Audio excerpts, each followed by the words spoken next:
क्यों किया जाता है तुलसी विवाह? पौराणिक काल में वृंदा नाम की एक कन्या का राक्षस कुल में जन्म हुआ था, परंतु वृंदा बचपन से ही भगवान विष्णु की परम भक्त थी और वो सच्ची लगन एवं प्रेम भाव से भगवान की पूजा किया करती थी। बड़ी होने पर उनका विवाह राक्षस कुल के दैत्यराज जलंधर से हो गया। जलंधर समुद्र से उत्पन्न हुआ था। उसे शिवजी का वरदान प्राप्त था। वृंदा एक पतिव्रता स्त्री थी, इसलिए वो और अधिक बलशाली हो गया था। एक बार देवताओं और दानवों में युद्ध हुआ।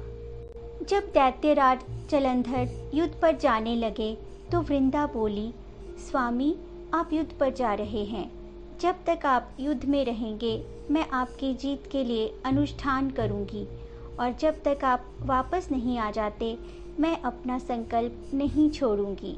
जलंधर के जाने के बाद वृंदा व्रत का संकल्प लेकर पूजा में लीन हो गईं।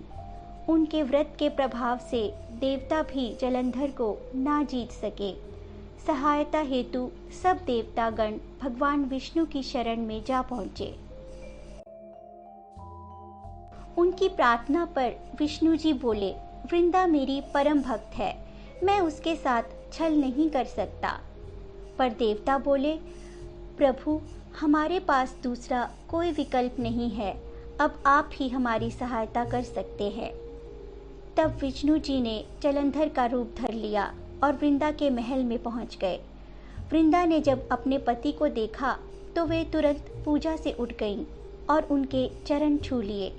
पतिव्रता वृंदा ने अनजाने में उन्हें अपना पति समझकर स्पर्श कर लिया, जिससे उनकी पवित्रता भंग हो गई और उनका संकल्प टूट गया।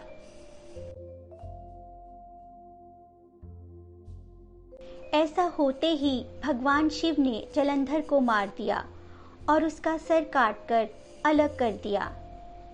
उसका सिर वृंदा के महल में गिरा, जिसे देखते ही वृंदा का हृदय चित्कार कर उठा। वे बोली, मेरे पति का रूप धरकर मुझे छलने वाले मायावी, तुम कौन हो? तब भगवान विष्णु पुनः अपने रूप में आ गए। यह देख आहत वृंदा ने उन्हें शाप देते हुए कहा, मुझे यूं छलने वाले, आप इसी क्षण पत्थर के हो जाओ। जिस प्रकार मैं अपने पति के वियोग में प्राण त्याग रही हूँ, आप भी अपनी पत्नी के वियोग में तड़पोगे। और भगवान विष्णु तुरंत पत्थर के हो गए। माँ लक्ष्मी की प्रार्थना पर वृंदा ने अपने शाप का विमोचन किया और अपने पति के सिर के साथ सती हो गईं। फिर वृंदा की राख से एक पौधा निकला। तब भगवान विष्णु ने कहा, आज से इनका नाम तुलसी है और मेरा एक रूप इस पत्थर के रूप में रहेगा, जिसे शालिग्राम के नाम से तुलसी के साथ ही पूजा जाएगा। मैं तुलसी के बिना भोग स्वीकार नहीं करूँगा। तब से तुलसी की पूजा की जाने लगी। कार्तिक मास में तुलसी का विवाह शालिग्राम जी के साथ किया जाता है। देवउठनी एकादशी का दिन तुलसी विवाह के रूप में मनाया जाता है। इस दिन व्रत करने का भी विधान है। जय माँ तुलसी। हमारा ये प्रयास आपको कैसा लगा, हमें कमेंट्स में ज़रूर बताएं। आपका प्रोत्साहन हमें एक नई ऊर्जा प्रदान करता है। कृपया लाइक, शेयर और सब्सक्राइब अवश्य करें। आप हमसे प्रश्न भी पूछ सकते हैं।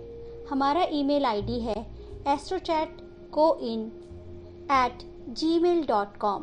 आपका दिन मंगलमय हो। धन्यवाद।